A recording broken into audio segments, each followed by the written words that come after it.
Hey everybody, Erin Velarde here.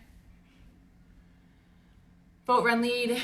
We're going live all day with amazing women leaders from Minnesota, from Minneapolis, who are doing the work on the ground. In a few minutes, we're going to be joined by Pittman, who is a candidate for county commission and has been cleaning up, doing the work, and hey, Nevada. A part of a group of women that we want to uplift today, that we want to amplify today, as they fight for justice, as they rebuild their city, and we want to make sure that we lift up and amplify their voices throughout the day. Just to do a recap. Oh, Devon is here. Okay, great. So Vote Run Lead, we are going live today. Please share and amplify the women leaders of Minneapolis who are giving us their time all day today to give firsthand accounts of what's happening on the ground so that we can support them, send love, and also take the actions that they need us to take and just be with them.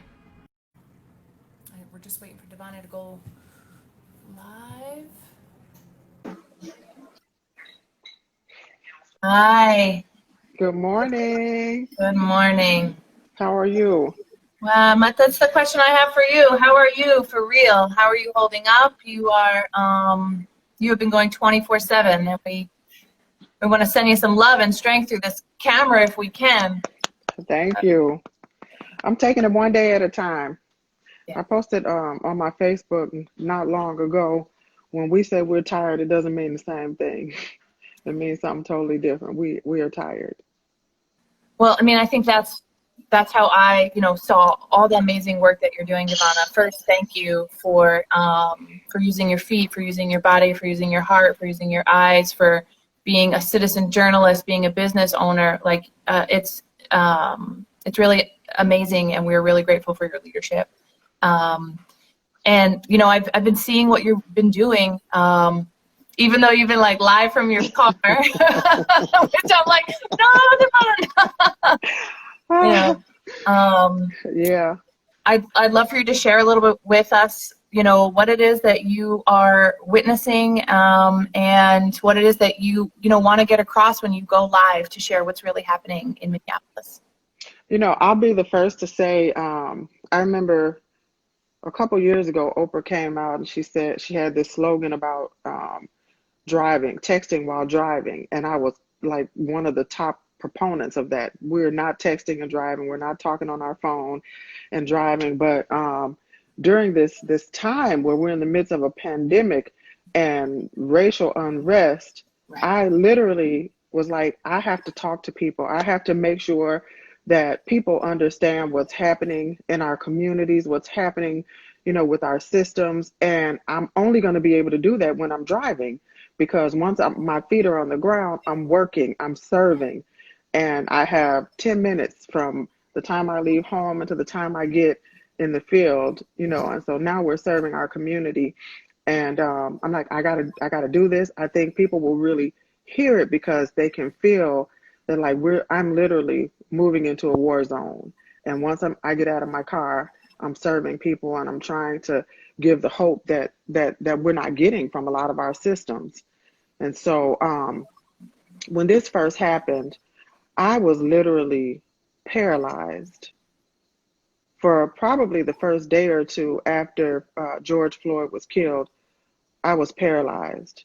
I have been I've protested before, of course, and have used my voice to write about the detrimental things that we've seen happen to our Black men for many years. But in this case, I was paralyzed, and I had to pray, like, what am I going to do? And we had a lot of people on the front line. My children were out protesting every day. My whole family were affected. My husband was just literally in shambles behind this particular incident. We'd seen it before, but we had not seen it like this. And so I was paralyzed, and I didn't know what to do. So when Ashley Henderson said, we have to feed the community. Our grocery stores have been looted and burned down. We have to take care of the people in North Minneapolis, where people don't have transportation. People don't have access to get to stores or to get their prescriptions and primary needs.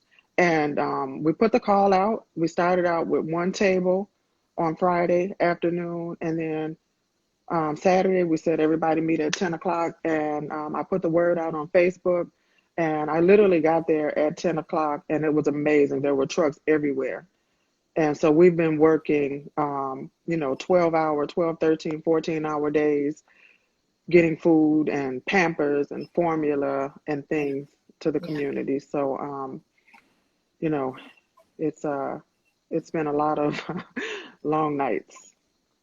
We had Louise Mola on earlier, and we talking a little bit about resilience, right? And then it's like the combination of pain and resilience and hopefulness and seeing, your community members turn out. How are you, just personally, you're running a campaign right now. You're a business owner. How are people sort of coming together to sort of share their power, share their resilience, share their strength? What are you seeing that isn't being told? There are people who, even before George Floyd's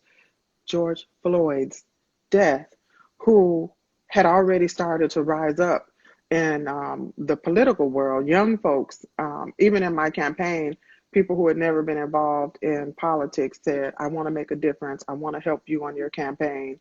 And even the morning that we heard about the murder, I literally rolled over in my bed and said, oh my God, not again. I don't know what to do. And before I could make it downstairs and get my coffee, several people had already texted me and said, Devonna, we have to do something.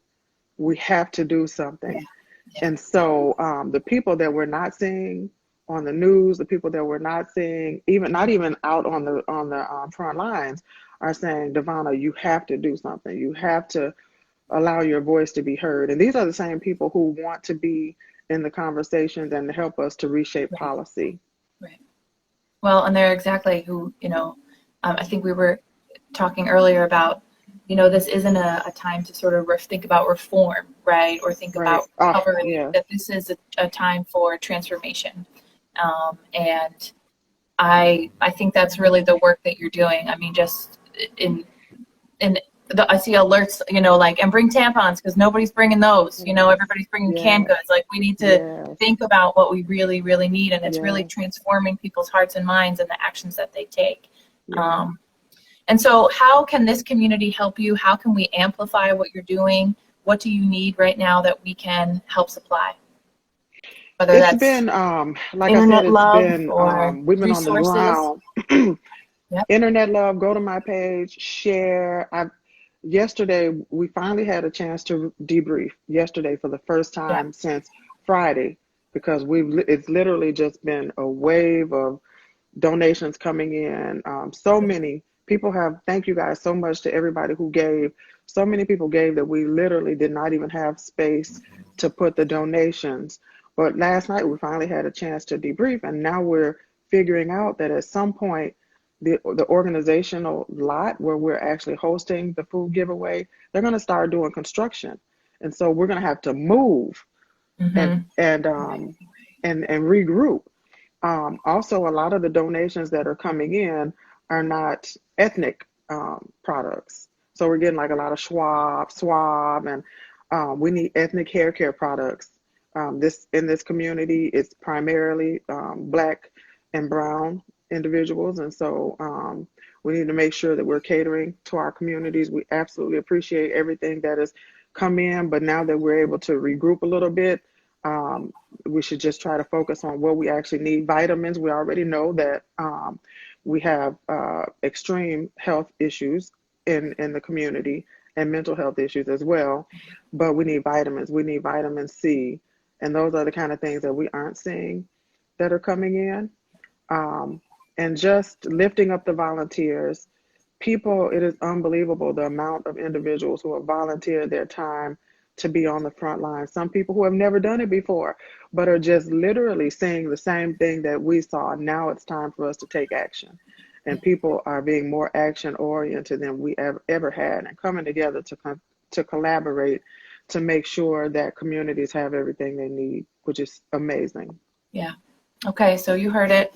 Devon's page on Facebook is where you can go. I think a lot of your posts have been public and thinking about, where to send supplies, where to send cash so that Yep. you can make the decisions about what your community needs. I Hmm. mean, I want to talk a little bit about, like, you're also campaigning, your life doesn't stop, right? Your family life doesn't Yep. stop. Keep talking. Yeah, of course, of course. I had to turn my teapot off. Yeah. Oh, I forgot about Take it. good care. No, don't worry. Yeah. And you bring your full self. I've known you now a few years. Every time I see you online or see you in person, you bring your full self to everything you are doing. How is this informing you? How are you talking with your family? How are you talking with your volunteers about directing your energy? Because there's no pause saying, oh, we'll do that later. Like, getting you into leadership is one of the solutions. And so how are you doing it all? And if, yeah. Yeah. One of the first things that I noticed actually prior to even the pandemic was I kept feeling like, where's my voice? Trying to find my voice. What am I supposed to be doing? What am I supposed to be saying? But then when the pandemic happened, I realized I had a lot to say. And then when George Floyd was killed, I realized I had a lot to say. And I also realized that my mother has a food pantry in Chicago where she feeds people all the time, not even really connecting that, I have had a heart for a food pantry and feeding the homeless and people who don't have access to food, but also connecting that is who I am. And Yeah. I'm always going to come forth when there's a need and when our people need help across the state, across the country. And so as far as my campaign, I also realize that what I'm doing right now is going to be very important, is very important. It is campaign work. It's the kind of work that leaders should be doing. That's And right. I'm That's noticing right. that not a lot of leaders are doing that. But what I've moved away from in this moment of crisis is the administrative tasks around a campaign. And I can also confidently say, and what I said last night on our call, is that I was so um, just grateful for the help that we received on the front line to take care of residents who don't have access to food and medical care and Transit, transportation. And right? Yeah. exactly, is that so many people came out of the woodworks to get the work done. And I was very confident saying, okay, when I walked through the site yesterday, it was very organized.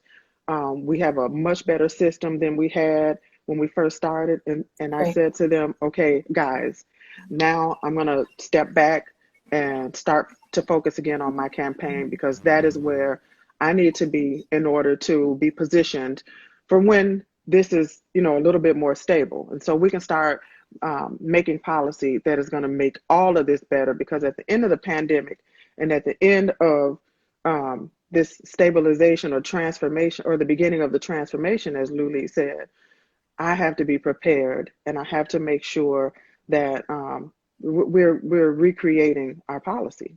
policies. Right. And the legislation we want and the reform that we want. Right. Yep. Yep. Absolutely. Absolutely.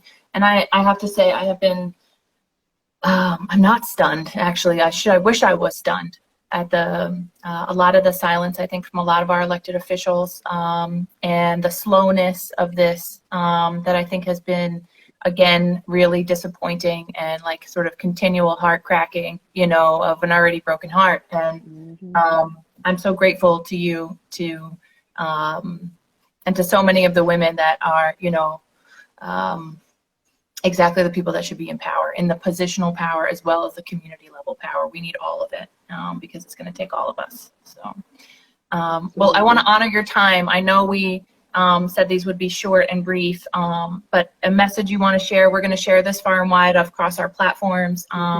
Anything that you want to share that you think is not getting heard enough, or where people can go to help, because we want to support you. Yeah, I want to share a piece that I wrote after midnight last night. It just came up.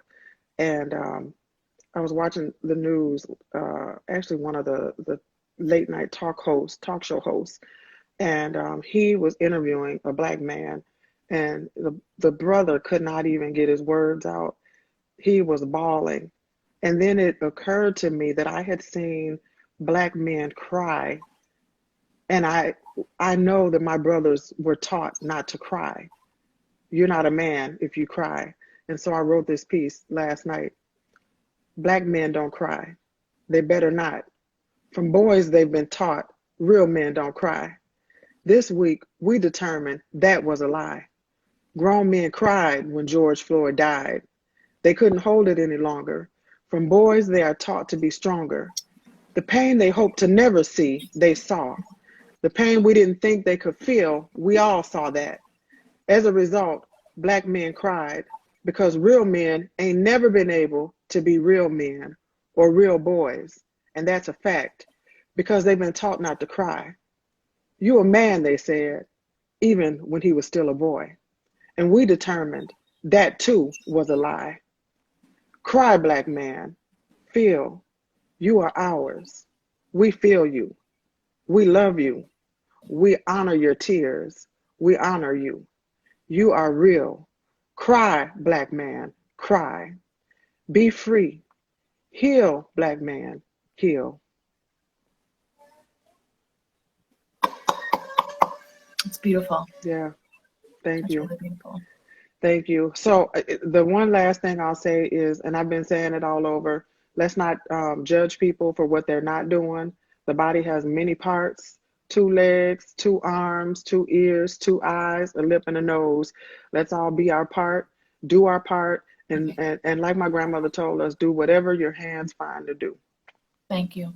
You're Thank welcome. you for being with us, and check our page, and we'll share Devonna's information so that everybody can support. And thank you for being on the ground, and thank you for Thank you. Thank you. Thank you so much for doing this. Vote, run, lead. Thank you. All right. Bye-bye.